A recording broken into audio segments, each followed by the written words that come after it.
Trust fund Nepo baby Arman Tsarukyan takes on Dan Hooker at UFC Qatar, folks. Let's break this card down. It's got some good prospects on here, and Shamil Gaziev is even creeping around on this card, so we got to do a thorough breakdown. Just had to let you know, I'm riding high off of 3 correct main event predictions. You know, for most, that wouldn't be a big flex, but for this channel, for some time, I was absolutely cursed. I could not pick a main event correctly.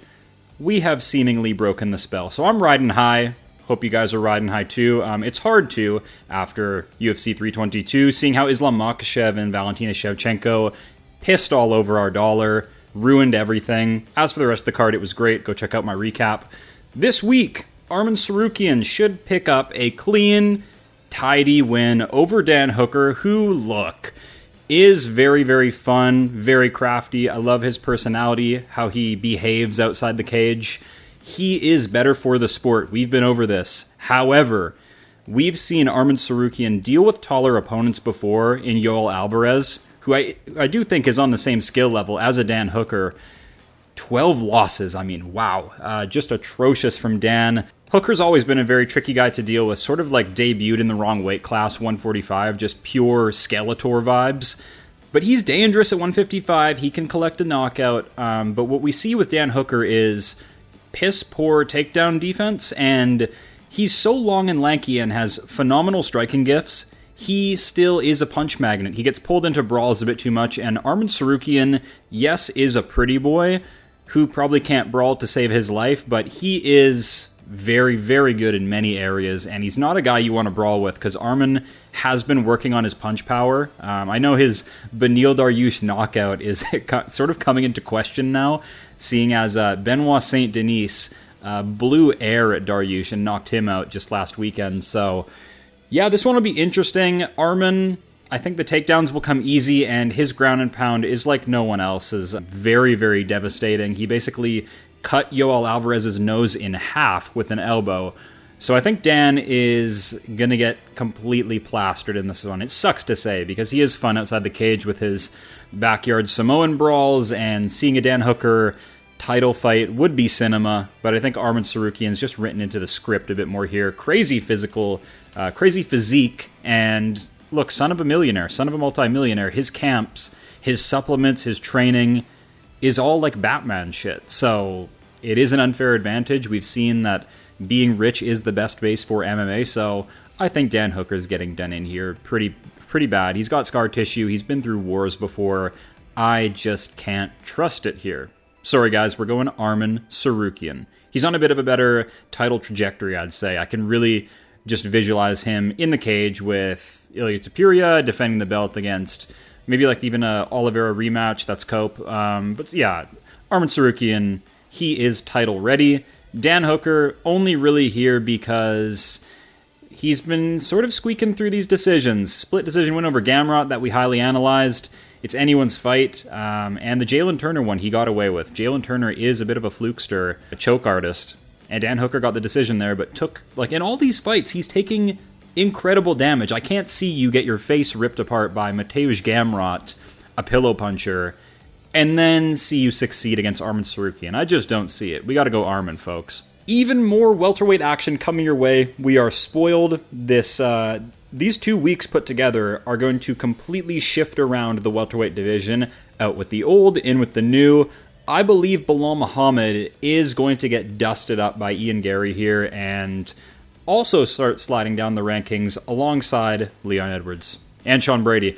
Look, Ian Garry, too high IQ, too good of a mover, and yeah, I think Belal will sort of pin him into the cage in moments, but I don't know. I don't know if he's going to be able to keep him there. Belal's sort of turning into like this hybrid coaching guy. Like, I feel like he should just stick to grapple fuck fests, like how he dealt with Stephen Wonderboy Thompson. Like, if he comes in with that game plan, it'll be a close one with Ian Garry, but I see him boxing a bit more and doing all this sort of things. Belal could have injuries. You never know. Like, if he decides to drift away from his wrestling ways in this fight against Ian Garry and test out his, Canelo hands, Ian Garry is a high IQ sharpshooter. I know we don't see a KO every time from Ian Garry, but he is intelligent. He's defeated Carlos Prates very intelligently, almost lost in the last round, Fortnite crawl emoting around on the ground.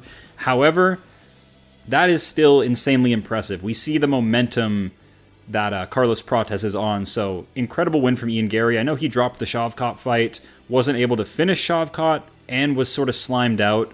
Belal's going to come in and try and replicate that exact performance.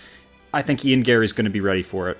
It's written into the script. Ian Garry. I can totally see Ian Garry getting a gifted early stoppage TKO over Belal Muhammad off some like slippery knockdown shit, or a slimy decision. You know, a very, very low volume fight where Ian Garry showcases his footwork, his agility, runs away from Belal Muhammad and just sort of tippy-tappy leg kick, pot shots Belal Muhammad. Ian Garry, I rate the striking. Very, very good. Hard to hit, tiny little head, little pea head.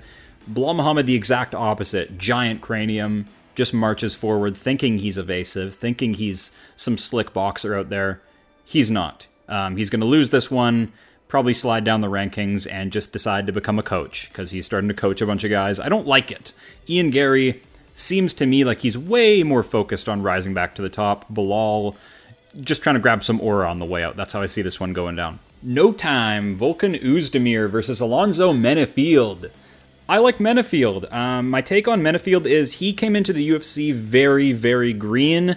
Sort of just started his pro career. I believe he was 8-1, 7-1, joining the UFC, and he wasn't really UFC level yet. He lost to William Knight. If you guys remember William Knight, that big jacked bodybuilder who didn't even train MMA. He literally only deadlifted and squatted, and that was his MMA training. MENIFIELD lost to him on like some volume shit. So MENIFIELD came into the UFC and picked up some atrocious losses. I won't deny that. But I see real improvement from him. He has KO power in the hands. He can wrestle really, really well. Had a decent little fight with Azamat Murzakanov. Looked way better than Rakic did, for whatever it's worth. So MENIFIELD, I think he's on a bit of a better trajectory than a Volkan Oezdemir, who's looked the same since his debut, okay? Heavy, heavy hands from Volkan. He can chin anyone. I won't deny that. Devastating Looney Tunes KO over Johnny Walker, of course. That's to be expected, though. That is to be expected. Volkan Oezdemir has been out-grappled. Nikita Krylov, DC. There's probably a few other names in there. Too slow for Alberg. I just see too many holes in Oezdemir's game. He's only getting older. MENIFIELD's no, like, young buck himself. He looks younger than he is, MENIFIELD, but yeah, we got some mid-30s, big, chunky heavyweights, light heavyweights going at it. I'm going to favor Alonzo MENIFIELD. Fortis trained. We'll see how this one goes. I think Alonzo should shoot takedowns, because Volkan is sort of clueless in the wrestling. He is heavy set in the lower half, so it might be tough getting it there. I just don't see Volkan chinning MENIFIELD. I think MENIFIELD's actually growing into a decent fighter. He's fought a lot of good names. The 5 losses on his record are when he just debuted and was super, super green, so I think he's going to be a guy that slowly turns into like a decent top 10 light heavyweight. I think Volkan Oezdemir is regressing. No time, more like father time is coming for you, Oezdemir. You've had your gifted title opportunity many years ago, and you haven't been able to pick it up ever since. We're going to go MENIFIELD. Not sure method of victory, but just seems like to be on a better trajectory. Prehistoric matchup going down. We have Jack Hermansson taking on the world's most attractive man, Maitaibek Orolbai. Massive matchup that nobody could have predicted. Look, Jack Hermansson coming down from 185, Maitaibek Orolbai moving up to 170. These two cross paths in new weight class debuts. Jack Hermansson, ultra giga veteran as the record suggests, has been finished on numerous occasions, coming off a flatline KO loss to RoboCop. It was awful, brutal follow-up shot. That was one of the more violent KOs of the year. So I have no idea how he's going to look in this fight. Luckily, Maitaibek Orolbai, former lightweight, so I do believe he'll have a speed advantage here. Not the biggest power hitter, okay? Decent little career so far. Really had trouble with Rebecki, who is a little fridge. Hard to grapple. Maitaibek Orolbai struggled to really hurt Rebecki. I know they both caused significant damage to each other in this weird attrition war. So who knows how this fight will go. I really... this is sort of a coin flip for me. This is such a weird bit of circumstance. We have a middleweight dropping down, and a lightweight moving up. Big, like, weight discrepancy. I wonder what their, like, walk-around weights are, or, like, their in-cage weight's going to be. So, very, very hard fight to predict. We'll have to just see them on the scales. I'm going to go Orolbai, because his grappling does look rather constricting. Really shut down Tafik Musayev and, like, instantly subbed him, and that was sort of a decent, like, Azerbaijani prospect. So I like that. I think Orolbai actually is legit on the ground and really, really dangerous. But, you know, Jack Hermansson's known for his top game. I wonder how this one will play out. Maybe he'll get stuck on bottom. I don't see Hermansson hurting Orolbai. Hermansson's never, ever been known for his power. Only time he's caused, like, any damage in his whole career has been, like, punching the eye of Joe Pyfer and, like, getting that win. So this is a weird-ass fight. We're going to go Orolbai, the world's most attractive man. Rather prehistoric matchup. He's on a different type of timeline, I should say. Jack Hermansson, like, look, we spoke about it last weekend with the JDM Islam matchup. Genetics diff. Just by the looks on their faces, I predict Orolbai will be hungrier in this matchup and is probably going to get a caveman-esque stoppage on Jack Hermansson. But of course, a sign of caution. Maybe Jack Hermansson is way too big for Orolbai in the cage, or maybe Jack's chin is completely gone and Orolbai has a decent time on the feet, hurting Jack, being quicker to the punch. So, interesting matchup. Press F to pay your respects. Sergey Spivak's career is over. He fights Shamil Gaziev here in a colossal heavyweight matchup. Shamil Gaziev, you guys, has the most terrifying physique I've ever seen an MMA fighter have. And that's not to suggest he's, like, heavily muscled and, like, has this, you know, Yoel Romero build to him. It's just too much mass. I've never seen a larger, more intimidating figure in the heavyweight division than Shamil Gaziev, you know. Now look, this thing is a problem. He did lose to Jairzinho Rozenstruik because he had a freak heart problem in the bout and couldn't continue, but other than that, he's undefeated. Brutal KO threat. Sergey Spivak has no business being in the UFC. I'm serious, by the way. Sergey Spivak is maybe one of the worst fighters I've ever seen. He has no hands. He cannot take an ounce of punishment. He crumbles to any type of adversity whatsoever.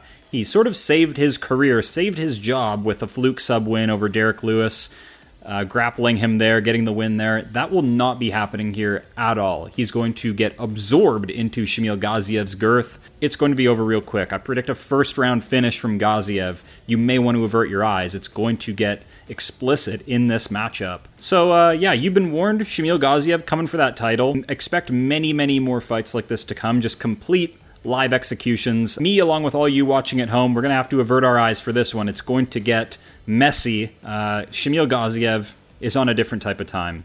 He's got some serious motion in this heavyweight division. Everyone needs to look out. Too much mass, too much KO power. Good luck grappling him. Unless he has another freak, like 1 in a million heart problem in the cage, nobody will ever beat this guy.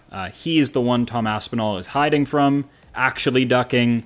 Nobody wants a problem with this guy. So Shamil Gaziev, by whatever he wants, really, honestly, by whatever means he sees fit to dispatch of Sergey Spivak, it's going to be Gaziev getting an easy layup victory here, folks. Sergey Spivak will lose and won't want to continue MMA after this. He will say, I'm done. He will be so horribly violated. So I'll leave it at that. Shamil Gaziev's getting the win.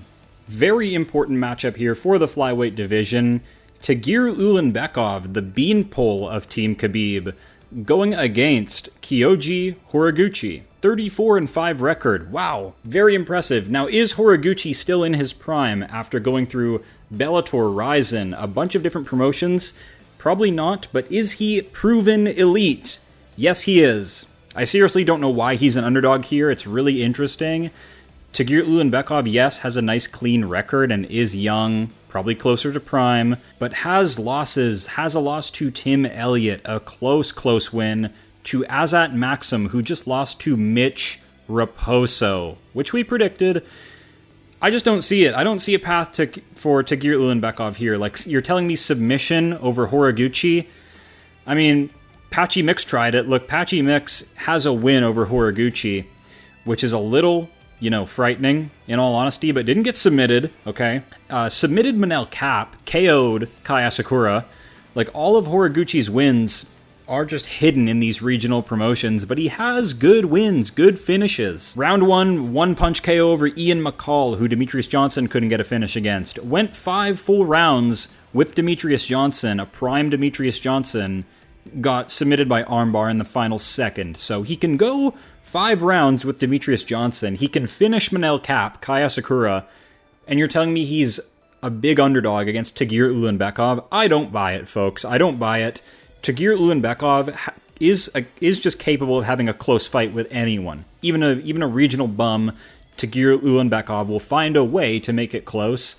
Yes, he's been doing a lot of training his whole life on the cliffs with Team Khabib. I completely understand. He's been around Islam, Khabib, all these names on the cliff training.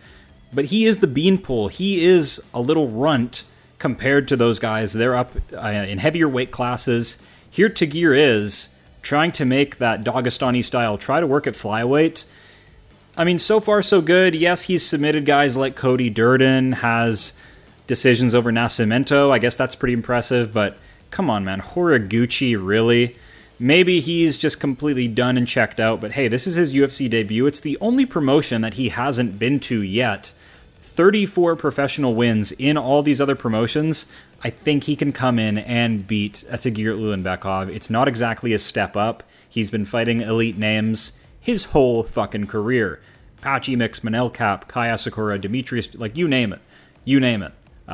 Elite bantamweights, elite flyweights, Horiguchi's fought him. Clean decision win or TKO from Kyoji Horiguchi against the beanpole, the string bean, Tagir Ulanbekov. Bogdan Grad versus the debuting Luke Riley. Luke Riley is a big Cage Warriors prospect. 11 wins, high knockout rate. We're going to pick him to win here and actually finish Bogdan Grad with just a vicious, like Holloway-esque beatdown here. Bogdan Grad, you know, at his prime age, 31, I believe. I don't see anything impressive with Bogdan Grad. Lost to Muhammad Naimov last time out. No urgency. Bit of a physical wimp. He'll probably attempt some grappling here on Luke Riley to sort of slow the onslaught. Luke Riley is going to chew him up, though. This won't be a George Hardwick failed, Dana White Contender Series debut. Luke Riley is going to come in like a bat out of hell, rip apart Bogdan Grad. Bogdan Grad KO'd by Tom Nolan, KO'd on Contender Series brutally, and from that point forward has not looked impressive. A Lucas Alexander win anyone could get for themselves. Luke Riley would also chew him up by TKO. This is a good debut to take if you're Luke Riley, a non-achiever, an underachiever in Bogdan Grad, who is not on any kind of momentum, just looking to save his job. Luke Riley has been calling for this opportunity, just starching like layup cans on Contender or on Cage Warriors. So Luke Riley's ready. I haven't really broken apart his fight style, but from what I've seen, he's dangerous, he's young, he's scrappy. He's going to come in here with a chip on his shoulder and really show that he belongs here. He's going to rip apart Bogdan Grad with strikes. We're going Luke Riley. Nicholas Dalby versus Sagid IZAGAKHMAEV. Just another orc from Mordor here. Good-looking record, 22-2. Nicholas Dalby's a decent veteran, I think he's also from Cage Warriors. Pretty good UFC resume, all things considered. Of course, knocked out by Randy Brown, nose broken. So we're not going to pick him here. He's coming off some pretty serious damage, but Nicholas Dalby, all things considered, phenomenal cardio. Scrappy, not really dangerous. I've never really liked that about Nicholas Dalby. He doesn't really excel in the danger area in a fight. He has good athletic kicks, decent combos, but no real X factor from Nicholas Dalby. And Nicholas Dalby had never been KO'd before being completely stretchered by Randy Brown, so you know what they say, that chin's cracked, we can't trust him. Maybe he can pick up a win here. Look, this Sagid, I've seen him fight in Eagle FC, I believe. I think that was Khabib's promotion. He has a loss to Carlston Harris, which is a bit of a red flag, sort of gassed and got subbed. I don't see Nicholas Dalby emulating that. It'll be interesting, though. This will actually be a close fight because maybe Nicholas Dalby, to his credit, has a win over Gabriel Bonfim. That's looking real good. Bonfim's really learned from that because that was a humiliating loss in Brazil as well, I believe. All props to Nicholas Dalby for getting that win, surviving an early onslaught, and then ramping up in 2 and 3. and getting like an attrition finish. We're going to trust in this IZAGAKHMAEV genetics diff. He might actually be coached by Khabib. We'll have to do some more research, but I like what I see from this guy. Actually has dangerous, powerful striking, Sambo background. He's an IEV. Look at him. It's a real tough test for Nicholas Dalby here. So we're going to go Sagid. What a name that is. Alex Perez. Feel like I haven't seen that name in a long time. Versus Asu ALMABAYEV. I like ALMABAYEV. I have some criticisms of him. He is honestly too small. I know you can be like 5'4" and be like a decent flyweight. Demetrius Johnson wasn't much bigger than that. I think he was 5'4". But nowadays, 5'4" is a bit too small for a flyweight. Asu ALMABAYEV, destroyed by Manel Kape. I know eye pokes played a major factor in that one, but even without the eye pokes, was just completely bitched out by Manel Kape. Luckily, I don't think Alex Perez is on that demon striking like Manel Kape is. With the flow states, the combos, Alex Perez, old-ass man, a million canceled fights, not taking his career seriously, probably plagued with injuries. We got to go Asu ALMABAYEV. This is sort of his backyard compared to Alex Perez, who I think is just like a coach or trainer guy in the gym now. Not in title talks, not in contender talks anymore. He fought Davison Figueiredo, instantly dealt with, handled by sub in round 1. Yeah, we'll see. He's high volume. He has melted some guys in the past, chinned Mateus Nicolau, so he's got hands. I just think Asu ALMABAYEV is ready for anything Alex Perez brings. Alex Perez is really from that older generation of flyweight. Asu ALMABAYEV seems like a newer, fresher name, fought better names. And yeah, the wrestling is money. He knows when to shoot. He's a very intelligent grappler. Only criticism really is that his stand-up is weak. He's a bit too small to have power. Short, stubby, 5'4" guy. But wrestling, cardio, grit, scrap, all goes to Asu ALMABAYEV. So we'll take him in the fight, probably by dominant decision. Now this one goes a bit too crazy to be hidden on some Fight Night prelims. Beksat ALMAKHAN, Alessandre Topuria. Beksat ALMAKHAN, a prospect in his own right. I will not pick him here. I think he's a bit too unproven. I just don't know enough about him. You know, completely dismantled by Umar Nurmagomedov. I believe a short notice debut as well, so you're obviously scripted to lose that fight. I don't know anything about this guy. All I saw is that he has 0% takedown defense, and then because in his next fight, he destroys Brad Katona. So, like, I need some cage time here from this guy in his element. I feel like I haven't seen him fight yet because he got dominated in the debut and then instantly finished his next opponent. So, I know nothing about ALMAKHAN. I know he's a good striker.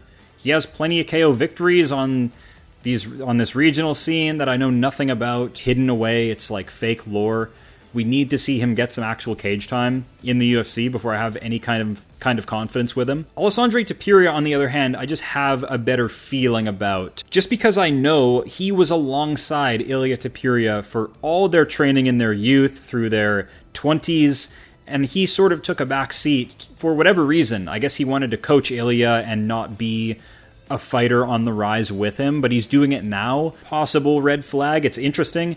But he fights almost exactly like Topuria. He's a little bit less dangerous, has less volume from what we've seen. He's only got one fight in the UFC against Colby Thickness, who had a good game plan for what it's worth. He's a bit of a string bean wimp, but had the perfect game plan, like super light on the feet, was very evasive, didn't make a lot of mistakes, and Topuria still got the win just by technical skill. Just by like wrestling dominance, powerful striking. That I can trust. I can trust that. I just can't trust Beksat ALMAKHAN, who I've seen get dominated and then dominate somebody in like 10 seconds. Like I want to see him fight, and I hope this gets into an extended thing so we really learn about both guys, because hopefully these two names are ranked in the future. I'm just hoping for a fun fight, a fun prospect fight. Yeah, Topuria, great physicality. That's what those guys are known for.